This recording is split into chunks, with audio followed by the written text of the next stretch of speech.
Okay. Today we're gonna do a mini PLC for lesson 4. What is the purpose of lesson 4? Oh, what did I say? 4? I meant to say 5. That's fine. We can say something. 5. What is the purpose of lesson 5? The purpose is for kids to go back to the example, text why pause and diaphragm is so colorful, and focus on the middle part of their per quartile so that we can do shared writing. To write our per quartile so that they can write their own story. Exactly. That's exactly what I have. Yeah, the purpose is, like you said, analyze the model of the narrative, but looking specifically at the middle. What are the questions that you're asking kids to help them understand this is the middle of a per quartile? So we mean like the narrative structure. Describe the problem. Thinking job question is what is the problem, and then characters respond, and they can look in many different ways. What is the character saying, doing, thinking, feeling? Yep. Yes, exactly. And then, like you said, they participate in the shared writing to write a narrative text. What's the name of the narrative text that y'all are writing as a class?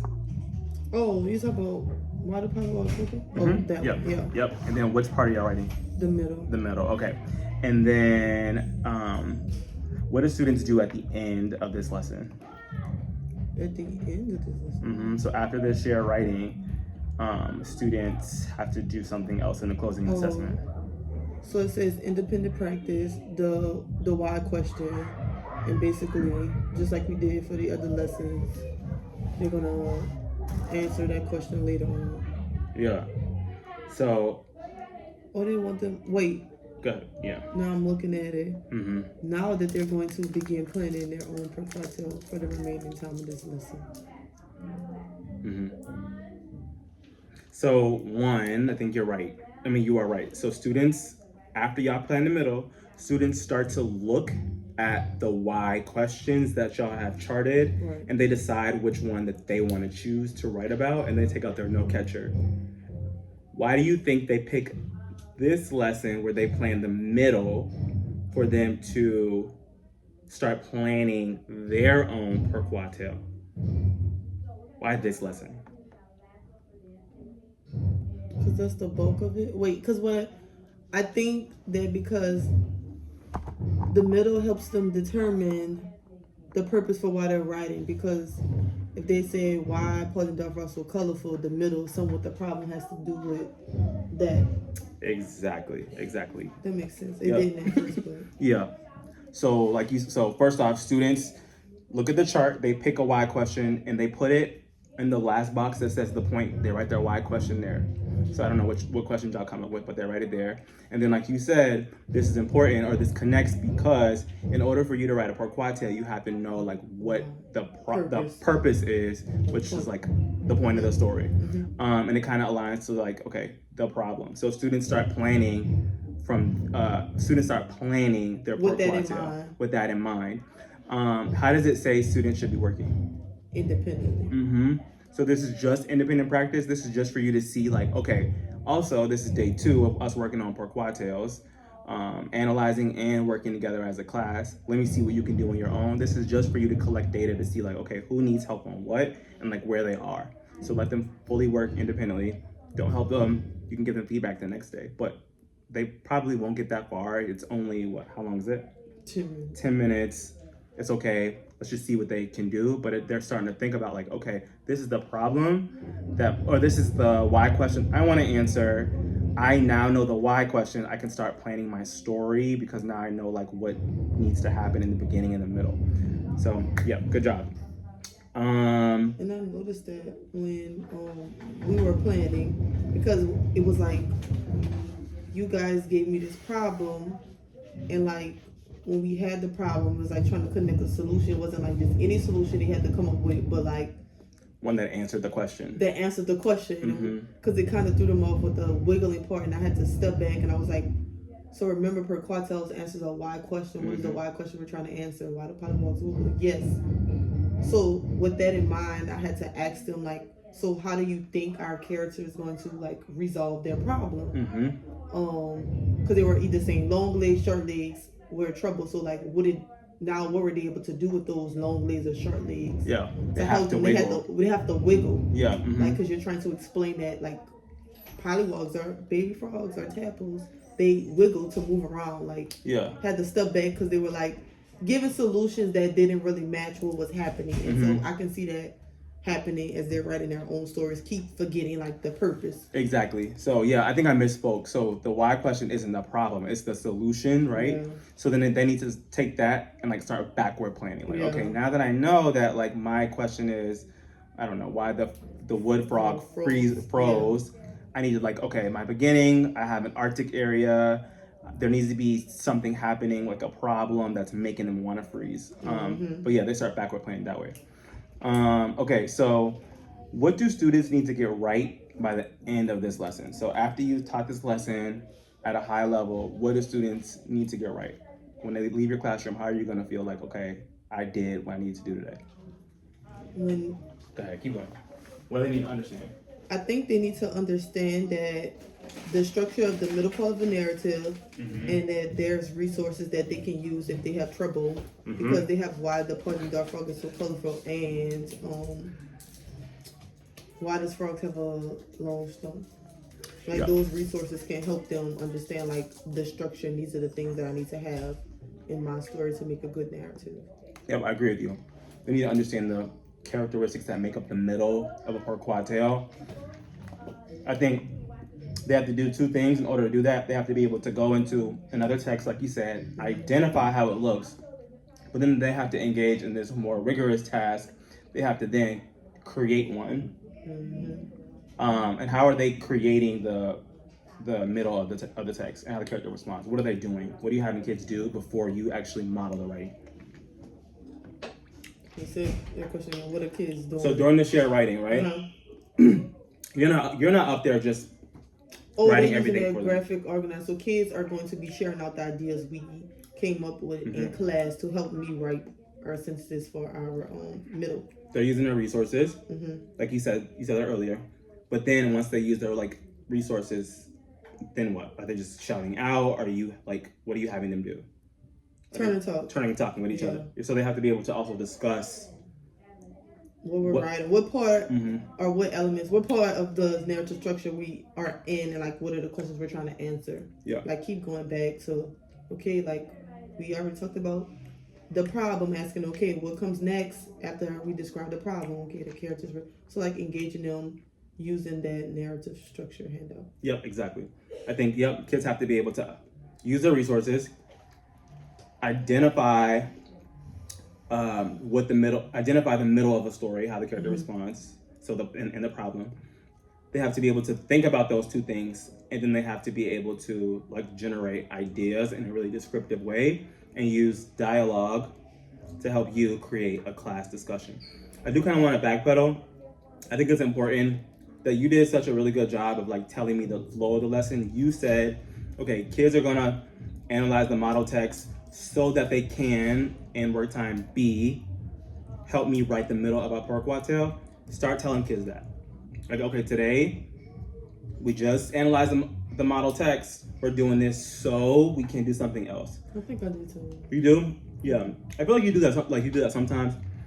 But I think kids just need to know, like, okay, why am I doing this? How does it connect? Yeah. So they can start remembering. Oh yeah, I learned this earlier. And I even asked them today. I think there was like ASU when we were answering the questions about the establish the situation part and the introduction, like introduces the characters, and like y'all are able to tell me the answer, but like how do you know? And so like I was connecting it back to like wanting them to tell me which part are you explaining, like the answer is like long ago, but why did we choose that answer again? Like in the shared writing part. Which part of that was kind of like before we started shared writing, because they after that they were asking them questions about who, when, where, when did the author establish the situation, like what is happening, where, and when. And so like independently I had them like underlining it by themselves, but like now that you know, like why did you choose that, why you think that, like just bringing it back to like this shows me that And this part of the text is establishing the situation. It told me like, Oh, good. what is happening? This is happening. Good. Yeah. Good. Like that Keep doing language. Keep doing that. Okay. So, pulling out the good old assessment again that you're going to be taking in a few days on Friday. So, thinking about this lesson specifically, how will students mastering the learning target of lesson 5 help them on this assessment? How does lesson 5 set them up? Yeah.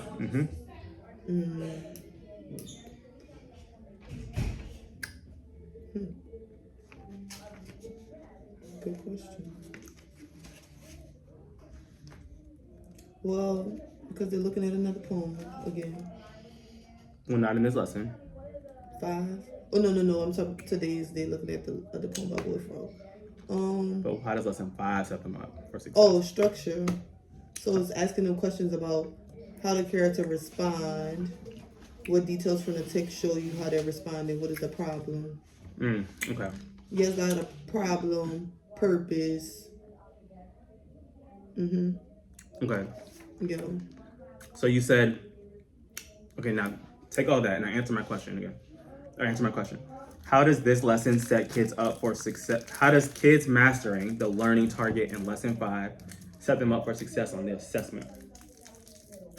So the learning target for lesson 5, just 5.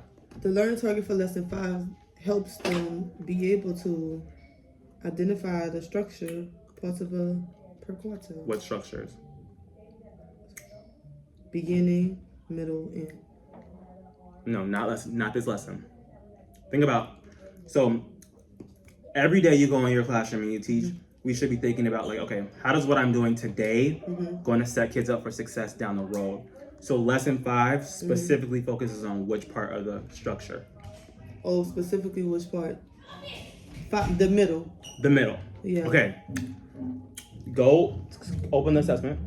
It's open. Look at questions 5, I think. Let me see. Look at questions. It must be for the second story. Yeah, look the story. That because first one's a poem. Look at questions 6, 7, and 8. And I want you to answer my question again.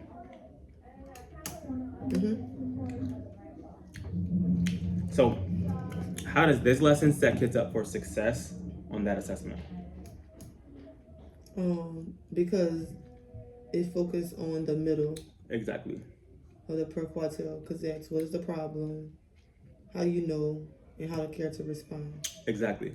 So kids, this lesson is important because it's like 3 questions of the assessment. You named it. You said first they gotta tell me what the problem is. Then they gotta find what? Evidence. And then they have to write what? Use details to explain what he thought, did, said, or felt. Exactly. So this lesson is super, super important. How does this lesson fall in the scope and sequence of the lesson? So today, y'all doing the beginning. Lesson 5, you're gonna start tomorrow, which is the middle. What's next? End. The end. Okay. And after that, they take the what? Assessment. So you have today, the rest of the day to kind of get kids ready, start thinking about those characteristics of a narrative. But lesson 5 is like really, really crucial because it's like a big chunk of the lesson. And then you have tomorrow, what's tomorrow? Wednesday, Thursday, and then you have your assessment on Friday. What CFS are kids gonna use in lesson 5?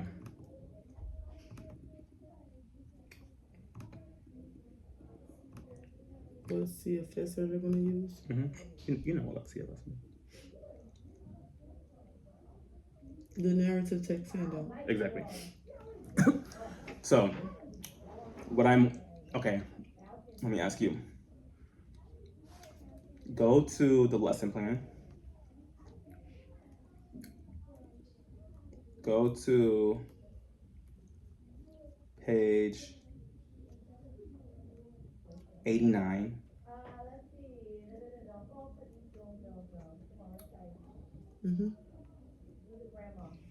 Scan it really quickly. I want you to tell me which part of the CFS is missing.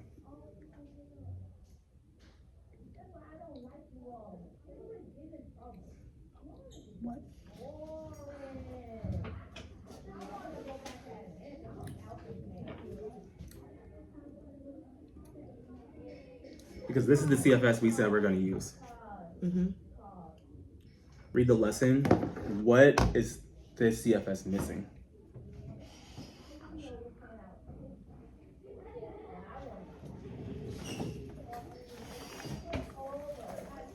What events are happening? No. Look at the questions you are asking kids. It says, what is the problem? So go up to 1, 2, the third bullet. Focus students on the following bullets on the handout.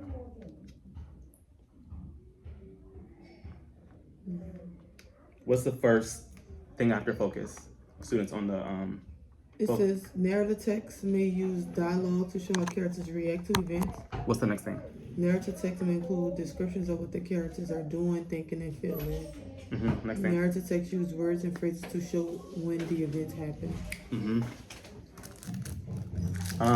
Why do you think those 3 bullet points or those 3 things are important for students to know?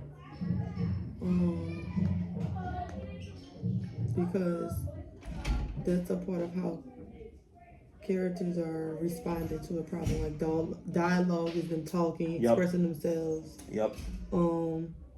Descriptions, like they can be telling you like they're thinking this or they're feeling this way or they're doing this. And phrases, time words and phrases is like being descriptive and explaining what's happening. Yeah, it helps them also like with the sequence of a text. I think a lot of times when we ask kids to write, they don't know like how to like transition, like okay, then or after. So because these key parts of the middle are missing from the CFS, what's your plan? What are you going to do to make sure kids know that they also need to include this in the middle? And those 3 things in the middle: descriptions, dialogue, and time words. What are you going to do? Connect it to the CFS. How so? I'll connect it to the questions that goes with that. So if it makes sense, it says when they're saying how the character responds to the problem, and it says what is he or she saying, then I will also like name that when the characters talking in the story, they use dialogue and like showing them like these are quotes, asking them to repeat after me, and they use dialogue to express like when main events are happening in the story. I agree with you. I think that's smart. Definitely connect it back to the CFS. But what I think you need to do, and I think like this is something that I've been thinking about a lot, especially in 3rd grade, is that you do a really good job of telling kids like for example, when they were learning about like adjectives, nouns, you need to create an anchor chart. I think you need to create an anchor chart that is like a separate from this CFS that they're using, with just like tips. Like, okay, in the middle, dialogue. They need to see an example of what dialogue is, because I'm not sure they understand what that is. You also need to tell them about quotation marks. So quickly, like dialogue looks like this: quotation marks, comma, boom. After, so bullet point. So do one for the beginning. If there's anything missing from the beginning, we'll talk about that later. Put the stuff that's missing from the beginning. Middle, dialogue, example of what dialogue looks like. Descriptions, characters thinking, feeling, and doing. Next bullet point, use transitional or time words. And I do think you should create a separate anchor chart with a bunch of transitional or time words that kids can just pick from. Almost like how I made like the adjective one, because kids, like when they're writing, they also need, well, why do you think, I guess I just kind of gave it to you, but why do you think that's important that they have like anchor charts with like transitional words or blank definition and then a bunch of words, and then like adjectives, definition, and a bunch of adjectives? Why do you think that's important? So they can have an examples when they're doing what? When they're writing, just writing in general, whatever they're writing. Yeah. So I think this is a quick hit. Just create like a little separate anchor chart with these things, and then another anchor chart with a bunch of transitional or time words. That way kids can reference these things when they're writing, because I think we do a good job of like telling them what an adjective is in the moment, telling them what a pronoun is in the moment, but like they don't remember that and they don't ever use it because there's no reference. And you've been doing a good job like saying use your references. We have to start creating more references for them. Okay, great. So now that we're in the lesson plan, I want you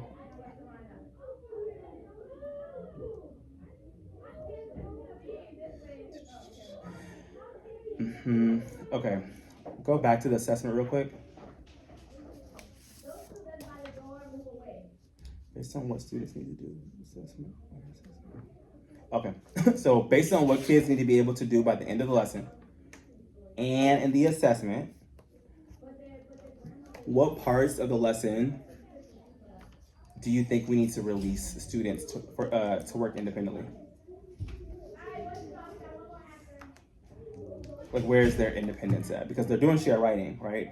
But where, based off like the learning target, kids need to be able to like identify and discuss and think about the middle of a story, and then generate character response, and thinking about the assessment. Where should we spend our time releasing kids independently? Which work time? The model example. Yeah, that's what work time. What? Work time B. No, work time 8. Analyzing the model.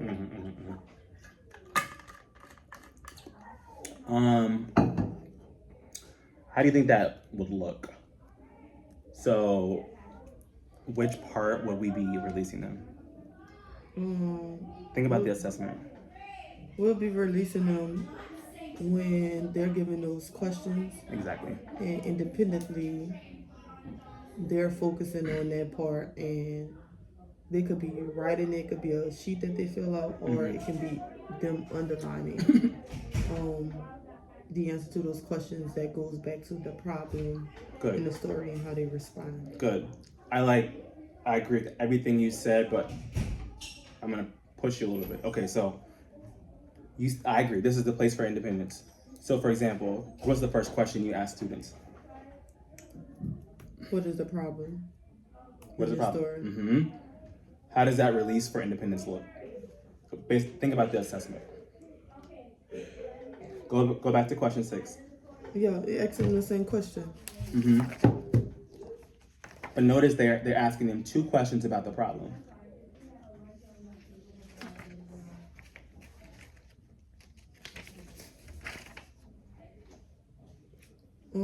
Ask them the problem and how they know. So how do you think that should look in terms of releasing kids to independence? What do kids need to be able to find? Know the problem and explain how they know. Okay. What are you gonna do? How are you gonna set that up for them to do that independently? What are you gonna have them do? Go and find it. By what? Underline. Okay, great. But then once they do that, then they can do what?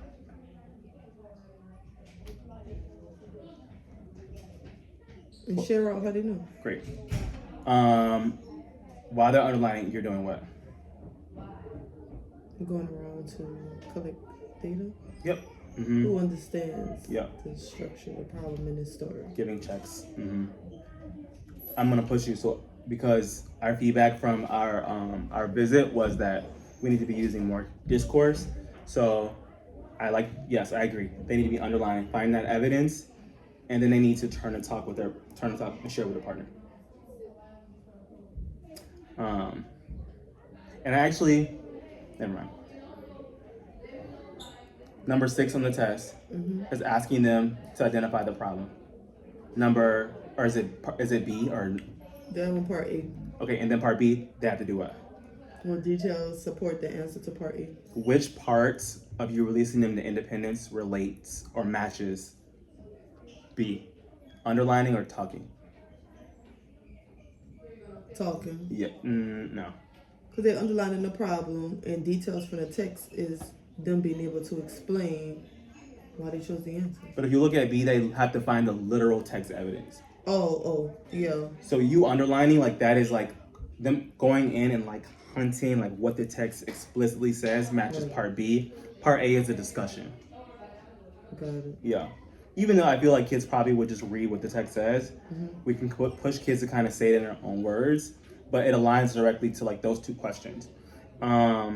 So you're saying that if they were given the question, what is the problem, they should just be talking about the problem with their partners and them underline it as their evidence because that's how they know it's a problem. This is where they can find it. Exactly. It's like part A, part B right there. What is the problem in the story? The rain of the boy knocked over the torches and the cave was on fire. And okay. What? You have the text in front of you. What page is that on? 30. We talk about The problem. cousin? Yeah. Oh, 31. What does the text explicitly say?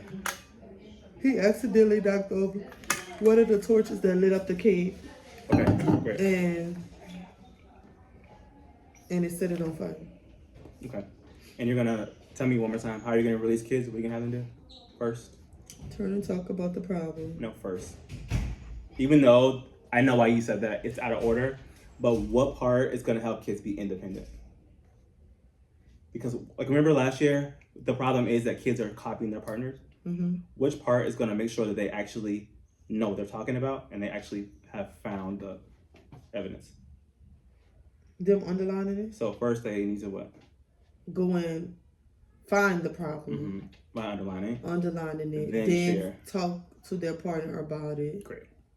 Yep. And then, You can have one of them stamp it. right, which is them explaining because they literally tell me, oh, the problem in the story is that kid caught on fire.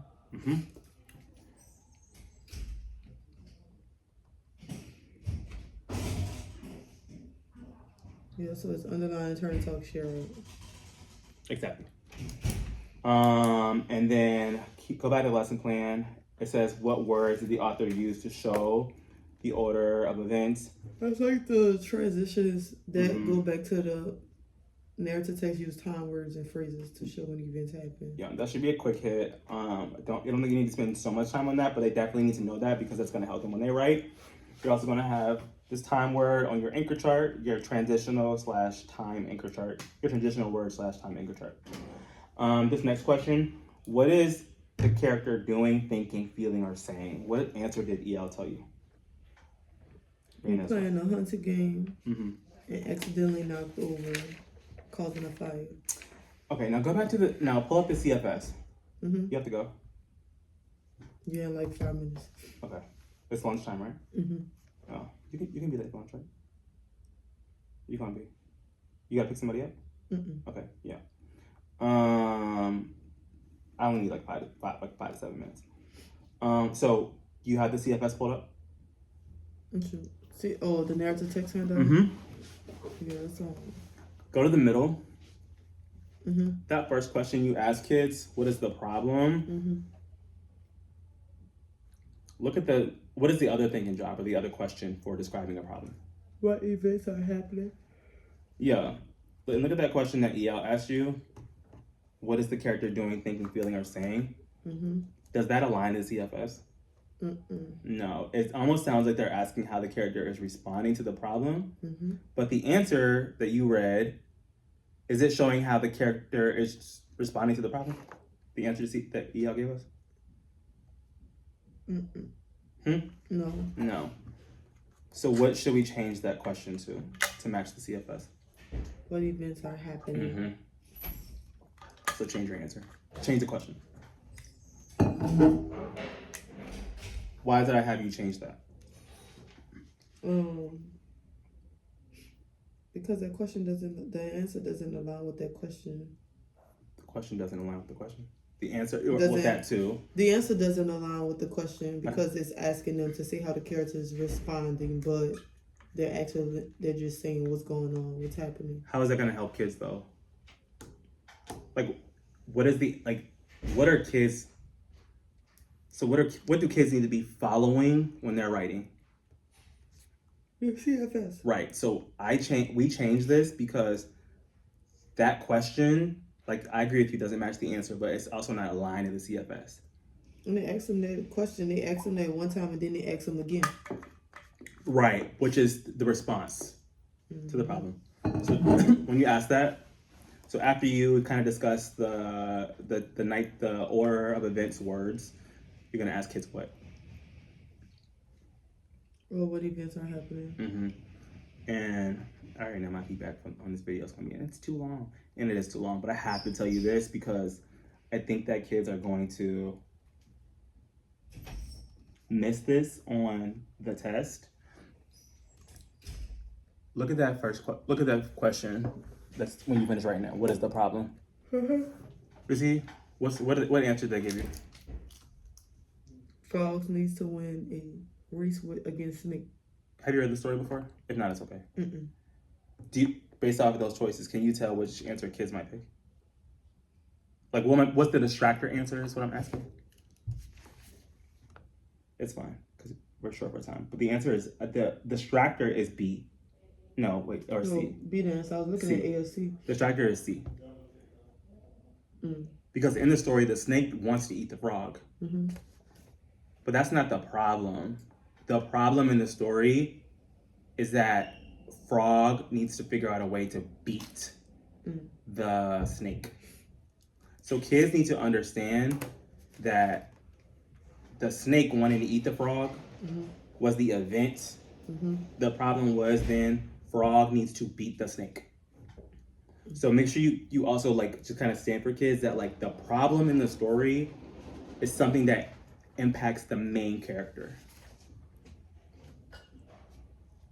So even in our model story, the problem isn't, I mean, it is impacting the frogs, but we're really focusing on Raina because he's the main character. The event, so the problem was that, what was the problem really quickly? The cave was what? Oh, on fire. What event what caused that? The event because they were playing around and they accidentally knocked it over. He did. Well, he did. Great, perfect. So just make sure kids understand that. And then really quickly, the next part is about what? The next set of questions is about which part of the CFS? The character responding. What's the character doing, thinking, feeling, or saying? Okay, we're short for time, but I want you to think. How are you going to release kids in a way that directly aligns to the assessment to make sure that they get this part right? Look at the assessment.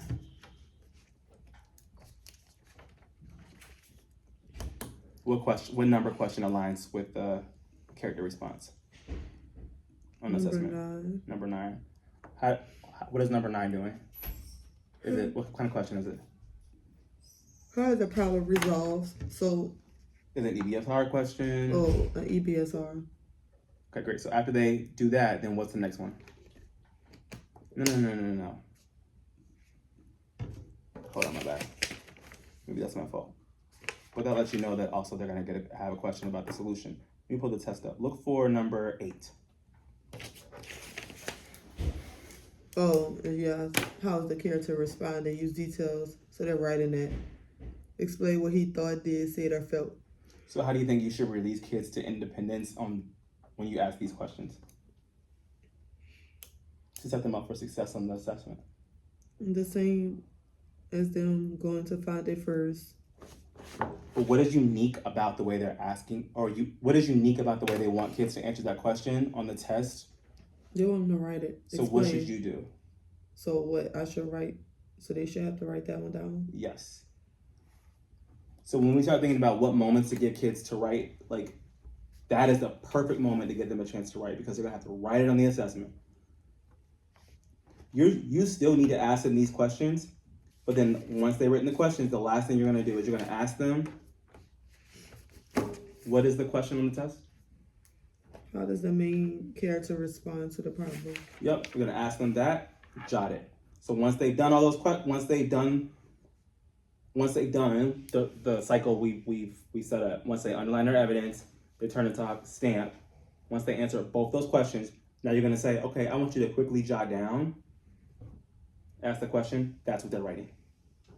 I want them to jot down both of them or just how the character responds, since the other one is that they're just finding the EBSR. Just number 8. What does number 8 say?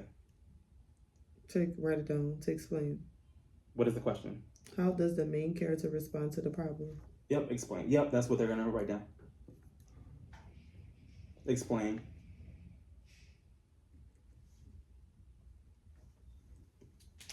They only write that one. The rest of them, they can still underline. For the other questions, they're still gonna underline. They're still gonna turn into For number 8, they need to write it down. What is the exemplar answer you think for this story? It could be for this story or the story why is the poison dart frog colorful? There could be multiple answers. The character said, "Help, please help me." He screamed. Something he did was find a way out. He ran for the entrance, but it was in flames. Okay, write your answer. So write your exemplar response for that question. So whatever you want to see on kids' paper, you write it too. So which one would you rather? Because they have a lot of multiple answers that they could write down. I don't think there's like no wrong one answer. So let me pull up number 8. Number 8 says, how does the main character respond to the problem? Use details from the text to explain your answer about what he thought, said, did, and felt. So what do they need to include? They need to include how he thought, or what he thought about, what he did, what he said, and what he felt. Raina responded to the problem by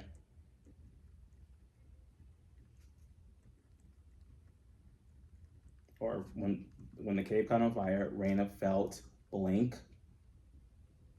And what did he do?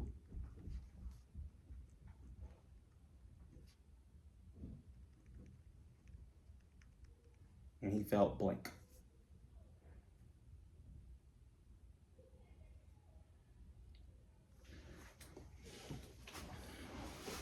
Do you think this will be too much to jot down? Should they write it? Should this be like a little exit ticket for them? On lines? If they're explaining all of them, then. But then, if it's an exit ticket, it goes in with this part of the lesson because then after that they do share writing. So I guess they'll have to just do this first. Oh yeah, you're right.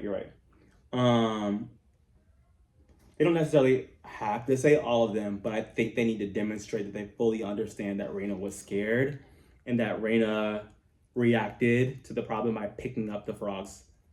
And then they need to say how they know he was scared. What did he say or do that made him feel scared? So as a teacher, you need to know that kids understand how Raina felt about the problem and how Raina, what did Raina do? Those are the two things. And then they need to tell you how they know. Because a lot of this is, does the text actually say how Raina felt? Mm-mm. So what is that called when we have kids? Infer? Yeah, they have to make an inference. Okay. And just share with me what you got, and then we'll wrap up.